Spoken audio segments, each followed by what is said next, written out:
Milk Makeup Blur Liquid Lipstick. What? Milk Makeup Blur Liquid Lipstick. Liquid Foundation. Okay.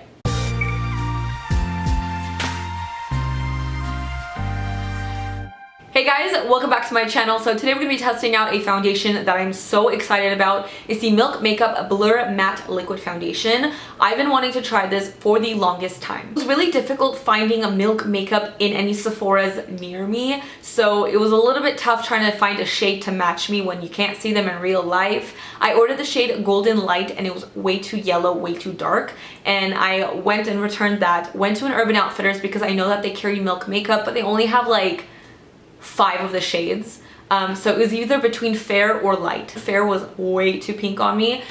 So I haven't tried this, obviously. This is brand new. I'm praying the color looks good. I have no idea. I haven't even swatched this shade. So besides the color selection making my life difficult, I'm really excited to try this out. So it's supposed to be a full coverage water thin foundation that provides a weightless, long wearing matte finish. Its silicone free formula won't clog your pores so skin can breathe. Blurring microspheres, fancy words, minimize the appearance of pores, fine lines, imperfections for smooth, flawless looking skin. That sounds amazing. This foundation is also silicone-free, dimethicone-free, oil-free, cruelty-free, vegan, and made in the USA.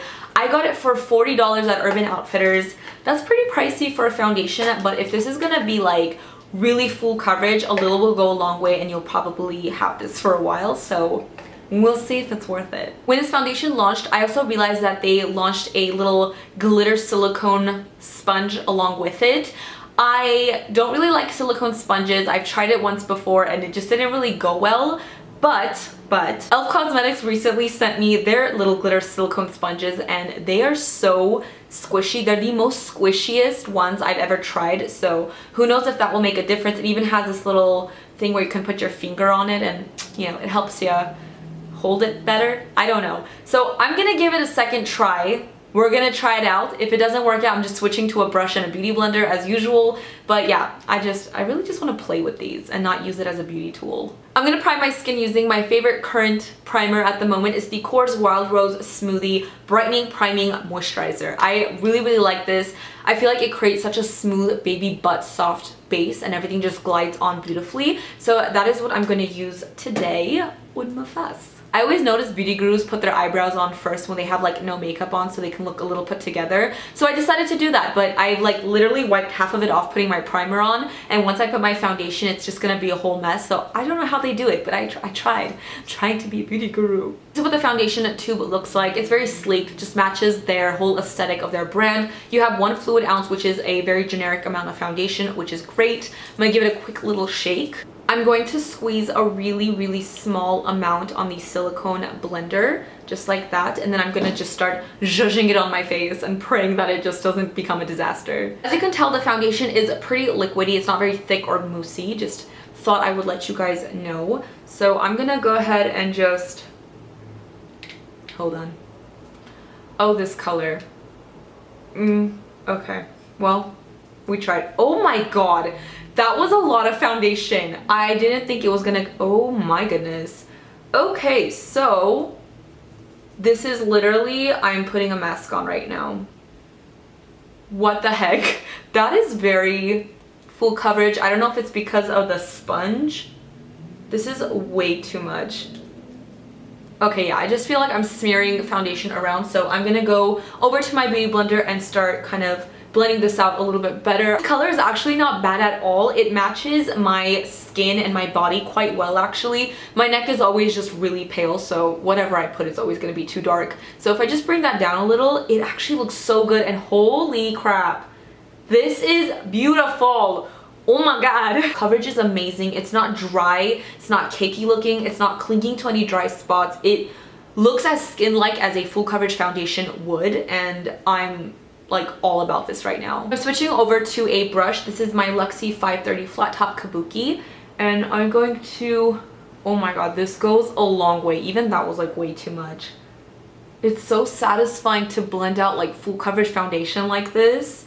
It's like hiding all my imperfections. I love it. If you're new to my channel or you didn't know, my skin type is normal. I don't have oily or dry skin.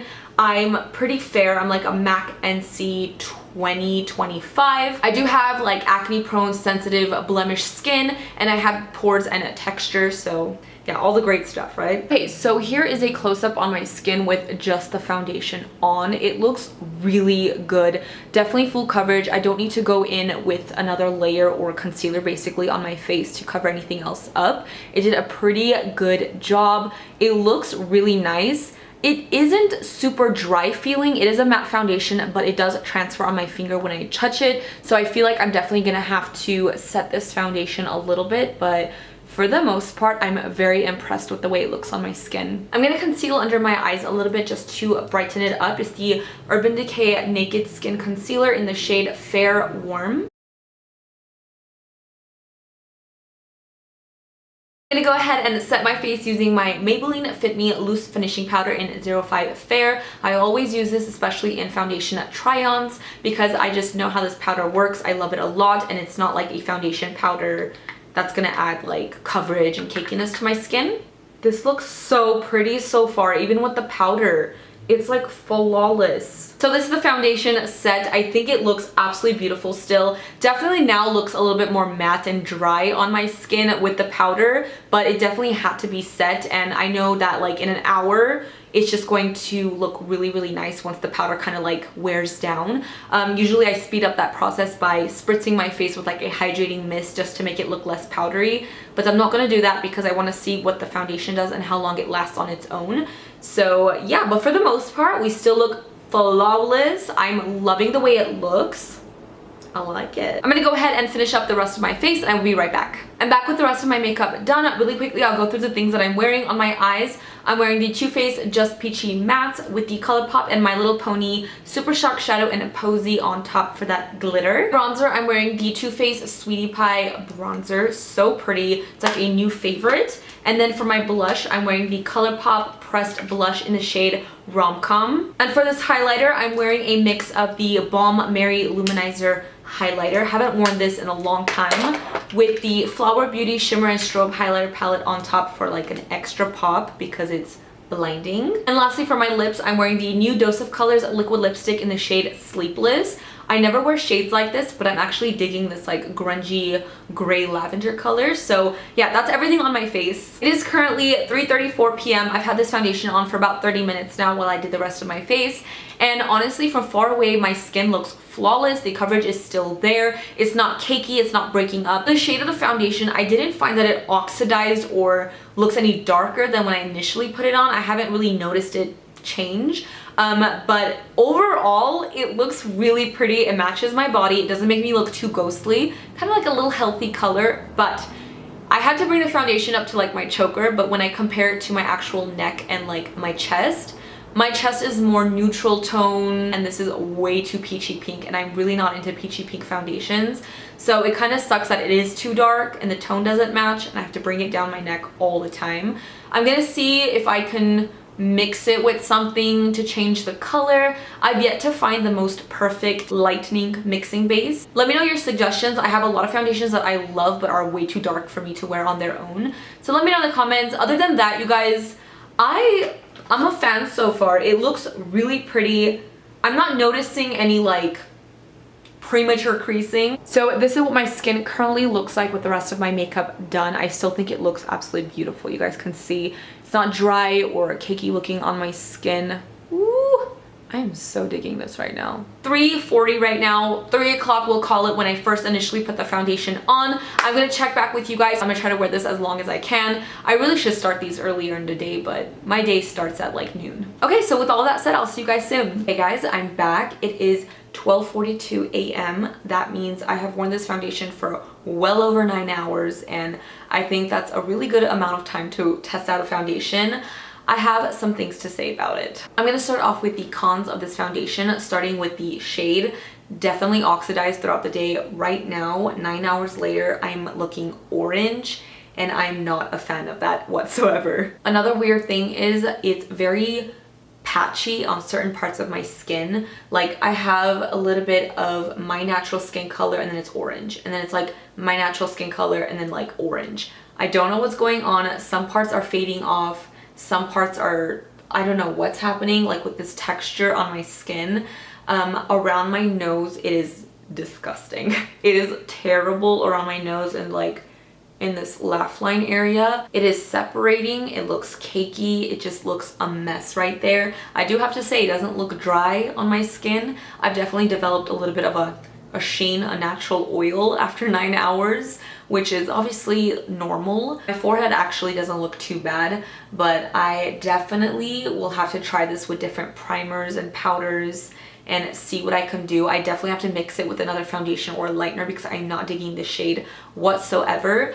I will try this out again, but for the most part right now how it's looking, I don't know. It's really not my favorite. And for the pros of this foundation, I have to say, I mean, the coverage is still there. My blemishes, my scarring is still pretty much concealed, which is great. My forehead and cheek area, it looks pretty decent.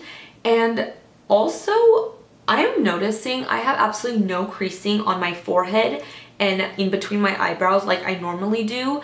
I don't really have any creasing there, which is pretty good. That's crazy because at the end of the day, especially 9 hours later, I have like this crazy cakey crease right in between my eyebrows. So I'm kind of surprised how smooth it actually looks there. So that's pretty good. Oh, and one more thing. After 9 hours, if I do this, I pretty much just like removed some of my makeup. It's not very transfer free. When I touch my forehead just a little bit, my makeup definitely comes off and now it looks disgusting. Okay, well, I'm gonna wash it off anyways, but if you decide to go out and like rub your face against people's faces, then it's not the foundation for that. I don't know. I don't know what I'm saying. I'm delirious. It's almost 1 a.m. and I need to just go wash my face and sleep. I hope this video was helpful for you guys, for anyone deciding if you wanted to try this foundation or not. And if you do have this foundation already, please let me know in the comments what you think of it, what kind of skin type you have, oily, dry, normal, and how it wears on you. I'm very curious, and maybe things that you wear it with that work out for you. Maybe I will try that system out. Again, thank you guys so much for watching. As usual, don't forget to follow me on Instagram, Makeup by Jesi. Don't forget to subscribe to my channel for more videos, and I'll see you guys in the next one. Bye guys.